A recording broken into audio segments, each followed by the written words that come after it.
আলী বেঁচে থাকা নিয়ে কথা বলেছেন। তার দাবি অনুযায়ী ইলিয়াস আলীর অবস্থা সংকটাপন্ন। তিনি চিকিৎসা নিচ্ছেন এবং তার ব্রেইনে স্লো পয়জন দেওয়া হয়েছে, আর তিনি কাউকে চিনতে পারছেন না। তিনি হয়তো সারা জীবন হয়তো কাউকে চিনতে পারবেন কিনা তা নিয়ে সন্দেহ রয়েছে। এটি তার দাবি। শুনুন এই ভিডিও থেকে।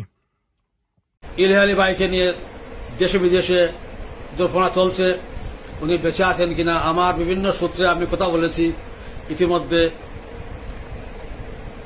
পারিবারিক সূত্র তার বা আরো যারা বিভিন্ন সূত্র আমাদের যারা আমি যেটা মোটামুটি